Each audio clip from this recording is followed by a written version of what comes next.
কামৰূপ জিলা পৰিবহণ বিভাগে আয়োজন কৰিছে ৰাইজৰ সেৱা ৰাইজৰ পদূলি নামৰ অনুষ্ঠান আৰু এই অনুষ্ঠানৰ জৰিয়তে প্ৰতিটো সপ্তাহৰে যি চোৱা যায় বিশেষকৈ তেখেতসকলে এটা সপ্তাহত 5টাকৈ দিন তেখেতসকলৰ পক্ষত লৈছে আৰু লৈ 4খন যি ধৰণৰ সমজিলাৰ কক্ষ আছে সমজিলাৰ কক্ষত তেখেতসকলে আহিছে আৰু আহি ৰাইজৰ যিসমূহ সমস্যা আছে সমস্যাৰ বুজ লৈছে বিশেষকৈ যিহেতু এই মুহূৰ্তত আমি আছোঁ যে সমজিলাৰ কাৰ্যালয় দিছপুৰ অৰ্থাৎ দিছপুৰ আয়োজকৰ কাৰ্যালয়ৰ বিষয়াত ইয়াতে যিহেতু যিসকল লোকে মাটিবাৰীৰ কাম কাজ লৈ আহে সেই সময়ছোৱাতে এটা সময়তে হোৱাকৈ তেখেতসকলে যিসকল লোকৰ বিভিন্ন ধৰণৰ সুবিধা থাকে যে গাড়ীৰ ফাইন দিব থাকে টেক্স দিব থাকে সেই সকলো সুবিধা ইয়াৰ পৰা সুবিধা কৰি দিয়া পৰিলক্ষিত হৈছে ইয়াতে এক প্ৰকাৰ দ্বিতীয় অফিচৰ মিনি দ্বিতীয় অফিচ কাৰ্যালয় ইয়ালৈকে অহা পৰিলক্ষিত হৈছে যদি এক প্ৰকাৰ ক'ব পাৰি যে জিলা পৰিবহণ বিভাগৰ কাৰ্যালয়ৰ সমজিলা পৰিবহণ কাৰ্যালয়ৰ এটা কাৰ্যালয় ইয়ালৈকে অহা বুলি ক'ব পাৰি আৰু এয়া হৈছে দিছপুৰ আয়োজকৰ বিষয়াৰ কাৰ্যালয়ৰ বাহিৰভাগৰ দৃশ্য ইয়াতে সহকাৰী আয়ুক্ত গৌতম দাস ডাঙৰীয়া আছে আৰু সমান্তৰালভাৱে তেখেতসকলে চাৰিটা যি ধৰণৰ ৰাজচক্ৰ কাৰ্যালয় আছে চাৰিটা কাৰ্যালয় তেখেতসকলে ভাগ কৰি লৈছে দিছপুৰ ৰাজচক্ৰ জালুকবাৰী সমজিলা ডিমৰীয়া সমজিলা এনেকৈ আজাৰা সমজিলা এনেকৈ চাৰিটা ভাগ কৰি লৈছে আৰু সহকাৰী আয়ুক্তগৰাকীৰ পৰা জানিবলৈ যদি সম্ভৱ হয় চেষ্টা কৰিম যে কি ধৰণৰ কাৰ্যসূচী লৈছে এক প্ৰকাৰ দ্বিতীয় অফিচটো উঠি আহিছে মিনি দ্বিতীয় অফিচলৈকে ৰূপান্তৰিত হৈছে কি ক'ব নিশ্চয়কৈ আপোনালোকে নিশ্চয় জ্ঞাত অসমৰ মাননীয় মুখ্যমন্ত্ৰী ডক্টৰ হিমন্ত বিশ্ব শৰ্মা মহোদয় এই সময়ত প্ৰশাসন যন্ত্ৰটো ৰাইজক কাষলৈ লৈ যোৱা ৰাইজক ঘৰতে বহি পদূলিতে যাতে সেৱা লাভ কৰিব পাৰে আমি অসম চৰকাৰ পৰিবহণ বিভাগৰ ফালৰ পৰাও চেষ্টা কৰিছোঁ বৰ্তমান সময়ত প্ৰায় 55টাতকৈ অধিক সেৱা আমাৰ ফেচলেছ অৰ্থাৎ সংস্পৰ্শবিহীনভাৱে আজি মানে ৰাইজৰ কাৰণে মুকলি কৰি দিছে যাতে ৰাইজে ঘৰতে বহি অনলাইন মাধ্যমে কণ্টেক্টলেছ আধাৰ লিংকত কৰিব পাৰে আমি সেয়েহে এই সেৱাবিলাক সঠিকভাৱে মানুহে পাইছেনে নাই এই সেৱাখিনি লাভ কৰোঁতে কিবা অসুবিধাৰ সন্মুখীন হৈছে নেকি লগতে তেওঁ যদি যান বাহনৰ কৰ পৰিশোধ কৰাৰ ক্ষেত্ৰত কিবা অসুবিধাৰ সন্মুখীন হৈছে নেকি আৰু ইয়াৰ উপৰিও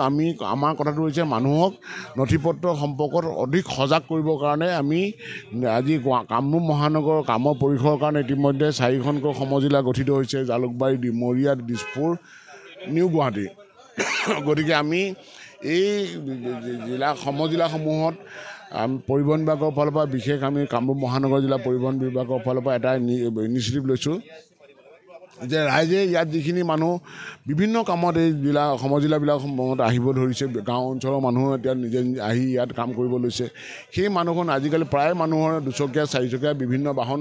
সকলোৰে হাতে হাতে আছে গতিকে এই বাহনসমূহৰ নথিপত্ৰবিলাক আজি আমি কৈছোঁ যে 31 ডিচেম্বৰৰ ভিতৰত আপোনালোকে সঠিক কৰি লওক আপোনাৰ আপডেশ্যন কৰক বা যান বাহনৰ কৰখিনি আপুনি যদি দিব পৰা নাই দি লওক কাৰণ সুৰক্ষিত যাতায়াতৰ সম্ভৱ হ'ব যদিহে আপোনাৰ নথিপত্ৰখিনি সঠিক থাকে যদি আপোনাৰ কোনো সময়ত যান বাহন এখন কিবা অঘটন নঘটক ভগৱানে কৰাত তেতিয়াহ'লে আপুনি সেই যান বাহনখনৰ যদি ক্ষতি হয় বা তৃতীয় পক্ষৰ ক্ষতিৰ সন্মুখীন হয় তেতিয়াহ'লে কেতিয়াও তেখেতে যান বাহনৰ ক্ষতিপূৰণ নাপাব যদিহে নথিপত্ৰ সঠিক নাথাকে টেক্স দিয়া নাথাকে বা ডকুমেণ্ট যদি ঠিক নাথাকে বা লাইচেঞ্চখন যদি ঠিক নাথাকে বা লাইচেঞ্চ নাথাকে সেইকাৰণে আমি আচলতে মানুহক এটা চেঞ্চিটাইজ কৰিব বিচাৰিছোঁ যে নথিপত্ৰখিনি সঠিক কৰি লওক আৰু আপোনালোকৰ যদি ৰাইজলৈ কাটৰ অনুৰোধ আহক ৰাইজ আমাৰ বিভিন্ন চৰকাৰে আপোনালোকক সকাহ দিয়াৰ কাৰণে বিভিন্ন স্কিম আছে আপোনালোকে জানি লওক এইখিনি আমি কি কৰিছোঁ আৰু কেনেকৈ কৰিব পাৰি আপোনালোকক মুঠতে আমাৰ ৰাইজে এতিয়া ঘৰতে বহি সম্পূৰ্ণ সেৱা লাভ কৰিব পাৰিব কৰ দিয়াৰ লগতে জৰিমনাখিনি দিব পাৰিব নিশ্চয়কৈ তেওঁ সকলোখিনি ইয়াত সম্ভৱ হ'ব অনলাইন মাধ্যমেৰে আৰু আধাৰ লিংকত আপোনাৰ যান বাহন নথিপত্ৰখিনিখন আপুনি কৰি লওক যাতে ভৱিষ্যত দিনবিলাকত আপোনাৰ ঘৰতে বহি এই সেৱাবিলাক ল'ব পাৰি আছিলে সহকাৰী আয়ুক্তৰ মন্তব্য আমি উল্লেখ কৰিছোঁ যে জিলা পৰিবহণ বিভাগৰ কাৰ্যালয়ৰ এটা মিনি কাৰ্যালয় এতিয়া খোলা হৈছে বিশেষকৈ যদি আমি কওঁ দিছপুৰ সমজিলাৰ কাৰ্যালয়ৰ ভিতৰতে মাটি-বাৰীৰ কামৰ বাবে হওক বা ইনকাম চাৰ্টিফিকেটৰ কামৰ বাবে হওক যিসকল লোকৰ বাহন আছে সেইসকল লোকৰ যদি টেক্স দিব লগা আছে অৰ্থাৎ কৰ দিব লগা আছে যদি বা জৰিমনা দিব লগা আছে যদি বা তেখেতসকল লাইচেঞ্চ এপ্লাই কৰিব লগা আছে যদি এনেধৰণে কৰাত ব্যস্ত হোৱা পৰিলক্ষিত হৈছে অতীতত দেখুৱাইছে যে ইয়াতে কেইবাগৰাকীয়ে কাৰ্যালয়ত কৰ্মৰত লোক কৰ্মচাৰী আহিছে তেখেতসকলে নিজৰ দায়িত্বসমূহ পালন কৰা পৰিলক্ষিত হৈছে সমান্তৰালভাৱে প্ৰিণ্টাৰো আনিছে যিসকল লোকৰ যদি আধাৰৰ লগত লিংক হোৱা নাই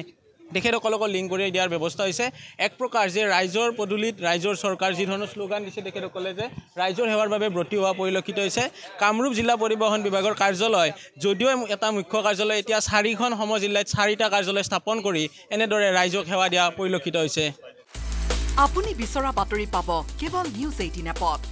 নিউজ 18 এপ ডাউনলোড কৰিবলৈ স্ক্যান কৰক এই QR কোড